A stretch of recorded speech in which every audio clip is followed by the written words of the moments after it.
Welcome to the Maximum Libertarian Podcast. I hope myself and my guests can effectively explain why individual liberties are essential to building a stronger community and supporting and helping the growth of the Libertarian Party. So please go over to MaximumLibertarian.com to discover all the ways you can help grow this podcast. Now on with the show. This is identical. And here's Mr. Nekhaila. He's logging in right now. Oh boy, let's add him to the stage right now. Ladies and gentlemen, the LNC chair, Steven Nekhaila. How are you doing, sir? Good. Can't complain. Another day in paradise. At least that's what they say. Excellent. We've had people jumping in, jumping out. I started early so I could get people to come on in. And so right now we've got a couple people watching. But I guess we'll just start. Yesterday was the election. Some people are happy, some people are sad. How did the LP do? Well, the LP did, I think, better than expected. We had a number of very nice races won all around the country. We have a city councilman in Detroit, which I think is pretty cool.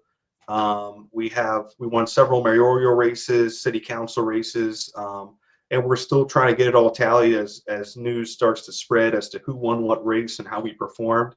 But there was a lot of winners, and this is an off election year. This is not the midterms. This is 2025. So to be involved in so many races and actually get some nice wins, it's refreshing and it's good to see. And not to say that winning something like a soil and water board or a race like that, a lower level race, is a bad thing. It's not. I'm sure we have a few of those under our belt as well. But to see so many city council, county council, mayoral races being taken by libertarians is it's very nice to see. I'd probably be pretty unhappy if I lived in New York City right now, but if I lived in some of these other municipalities and I got a libertarian in charge, I'd be feeling a whole lot better. So I'm excited about that. Yeah, I'm not excited. I mean, some of the ideas that are coming from the left side, I definitely don't get excited about, but I don't get excited either when I look at the right because of just look at the debt that we've got in war. They constantly bring us into that. That's what brought me to the party, was because I got out when I looked at our foreign policy. How is shaping up? How is membership doing right now? I know that might be a big general question, but do you see things happening on that side? Absolutely. Before we hop on that topic, I did want to address one quick thing that I think would be very interesting, is that I just want to speak on real briefly the whole Mamdani win. And a lot of boomers are pretty shocked that, hey, they let a socialist into New York City, despite the fact that New York City's been largely moving in that direction for a long time. But I think it's important to recognize that the younger generation, millennials, and especially Gen Z, voted overwhelmingly for Mamdani. And so that tells us a couple of things. One thing we know by the data is that the younger generations tend to be very low in institutional trust.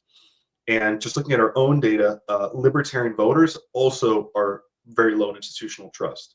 So I think as the years go on, we're going to see more and more of socialism from the left. We're going to see more nationalism from the right. And I think we're going to see a lot more libertarianism as well. As long as we provide it, we want to be able to offer that other option. And I think we're going to see more polarity in politics as we move forward, which is going to be very interesting because it's going to completely reshape the way American politics looks over the next 10, 20 years. The New York establishment Democrats fought very hardly against Mamdani. They lost. And there's open card-carrying socialists in cities like Chicago and Portland and California and many places. So this is something I expect to increase. I also expect it to increase with the level of far-right nationalism and libertarianism as well, as long as we capture our share of the market. And I guess that'll be a good segue into membership. So membership numbers for the National Party have been declining pretty steadily over the past several years. We were down under 10,000 members pretty recently. That decline has started to slow somewhat. but ultimately, I don't expect it to really rebound until we launch what we're calling Archimedes 2.0, or the Parity Project, which Project Parity is our project to be at parity with the Republicans and Democrats over the next 10 years in terms of fundraising, growth, and visibility. And in order to get there, we're basically rehashing Archimedes 1.0, which was a project back in the late 90s and 2000s that targeted voters, registered libertarians, using old Reason magazine lists and other lists from back in the day. Used to put it on a table and go through and just send out direct mail. And that actually brought the party to 30,000 Libertarian National Committee dues-paying members, $3 million a year in annual income, and that was 25 years ago. So we haven't done anything like that since until now. So we're partnering up with a company called Ironlight. We're working on revamping our data. We have about 1 million records in our data. The data's been pretty useless for a long time because it's incomplete. It has duplications and things that makes it very difficult to actually use properly. So we're cleaning up 1 million records. We're also going to be purchasing the Libertarian registered voter data. So there's about 700,000 registered libertarians in the United States in the 33 states that have voter registration. And we're going to be targeting all those people with the Parity Project messaging. That's going to include our 10-year plan. That's going to include keeping them in the loop about what's going on, getting them to join the party, et cetera, et cetera. And so we think by reaching out to them via direct mail, email, text, social media, mobile ID, you name it, we want to micro-target these individuals because they're already identifying as libertarian. They're just not actively engaged. We haven't reached out to them in a long time or ever. And so now we have an opportunity to really awaken the sleeping giant and bring them into the fold. And then once we figure out the bottom of our funnel and say, okay, we're making conversions and this type of person tends to be libertarian, then we can look at the 27 states that don't have voter registration data, and we can try to make an educated guess on who is most likely to be a libertarian and start going after those folks. So I'm really excited about this. We're very close to getting to the point where we're ready to start firing on all 8 cylinders here. It's taken a lot of prep work and data cleanup, and the staff has been doing a great job setting the stage for this. And we're getting very close to the launch of the project. So within the next few months, it should be officially launched. And once it does, you'll know about it. And I'm very excited about it. But I'm hoping that is what's going to bring us out of this membership slump and also make us some money. That sounds good. I've been with the party since 2010, and this is probably the first time where I really felt like there's a lot of division. And I'll kind of wonder how much division is it, because when I think back, it was around, and I'm not saying it was Trump and Hillary that did it, but around 17, 18 was when I really started feeling, and I started losing, like, because people would sniff around, like when Gary Johnson ran, and be like, oh, I like it. But now it's like everyone digs in their heels. And then it's almost like or how much are you feeling that still? Because I know that the parties has this side and this side, and is the unity coming back, or have you started to feel anything on the national level? I know the membership, you're saying it was dipping, but it is what it is. It's interesting because I was chair of Florida when we started to feel a lot of the schisms in the party, and of course there was the whole Mises takeover. And when it happened in Florida, I got along with the Mises people there. They of course sized me up a little bit, but at the end of the day, we were able to work together, old guard and new guard, and actually work together and do some really cool stuff. That didn't happen in every state. A lot of states didn't assimilate properly, and it was basically a zero-sum game. And so we're still seeing the effects of that many years later.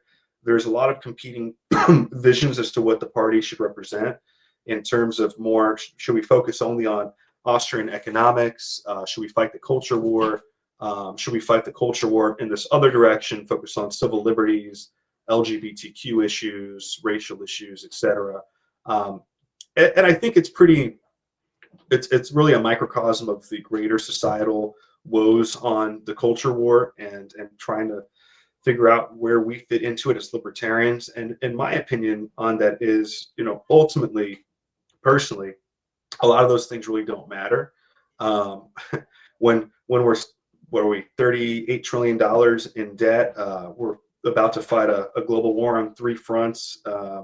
The threat of nuclear brinksmanship is at a centuries high, and there's just so many more important issues that I think we can plant our flag into: ending the Fed, fighting inflation, tariffs, et cetera, and really being on the vanguard of a lot of issues that I think are so much more interesting and more important than, and it's not to say that single issues aren't important, and I understand a lot of people feel very strongly about issue X, Y, and Z, but it doesn't mean we can't focus on those issues and give them the time and attention. But there needs to be an overarching look. We are differentiating ourselves from the old two parties because we're focused on these main issues that libertarians are really good at. We're really consistent on anti-war. We're really good on fiscal responsibility. We are the ones that actually have answers to these issues, and we want to be the ones that own those answers. So yeah, it's hard to get people to agree on certain things. You are going to find people in the party that can stomach the other side that doesn't 100% agree with them. But I think if we're 70-80% aligned on issues, we should be able to get along. Now, ultimately, I think a lot of it is factionalism. Unfortunately, I think a lot of the schisms really are just team sports. And I think that the only way to combat that for us really is to bring so many new people into the party where those factions start to get drowned out. Because if you have so many, I call them GDIs, goddamn independents, that are just here because they believe in the message, they believe in the party. They may fall on different sides of the culture war or whatever, but they believe in the general message. They believe in freedom. They're on board. I think if you get enough of those people in, you're eventually going to be in a position where it's no side has too much power, and we need the fresh blood coming in. So I don't know if that's going to fix everything, but yeah, I think as time goes on, and I think especially even since the Trump administration was elected to office, there's been so much disappointment from libertarians who voted for MAGA and from general, the MAGA crowd, the Maha crowd, et cetera. We have a lot more in common with Thomas Massey than we do with Donald Trump. I think that should have been pretty obvious from the start. But I see a lot of people from the Republican Liberty Caucus that are coming back to the Libertarian Party, for instance. And I think that we need to stick true to our principles and really hold the line, because the old two parties are not going to hold the answer here. It's just not going to happen. I totally agree with you. I think one of the things that can make us better is if whatever our beliefs are, that's what we stand by. And even if it is not received by the general public, you've got to stand firm with, this is my principles here. Too often, I don't want to be changing up just to try to make it a big tent, but I'm going to have to sacrifice my principles, Mm-hmm. And that's what I see with like the Republican Party. They talk one way and then they act a different way. Where Democrats are the same way. I feel that they probably do the same also. Yeah, there's a good saying: Republicans tend to run like libertarians but govern like Democrats, and I think it's so true. Right. At least at the federal level, that's for sure.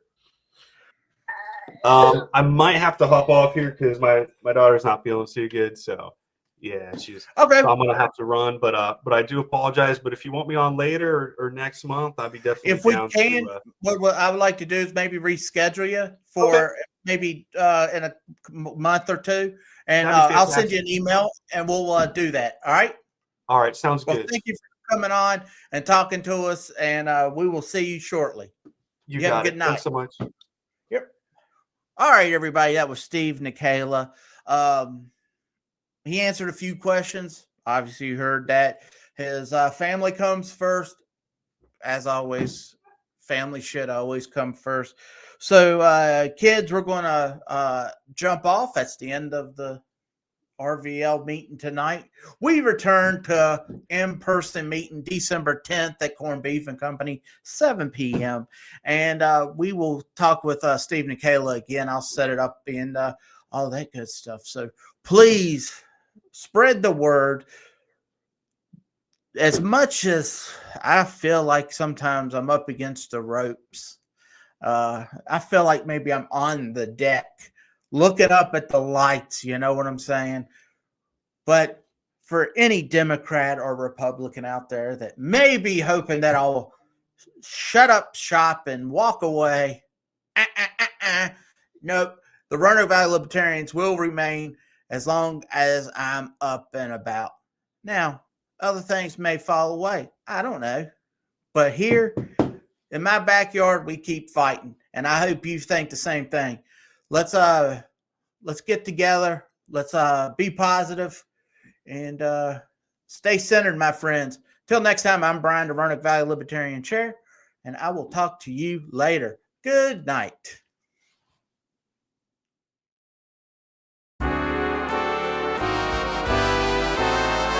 Thank you for listening to the Maximum Libertarian Podcast. Visit MaximumLibertarian.com to help me grow this podcast. So until next time, my friends, stay centered.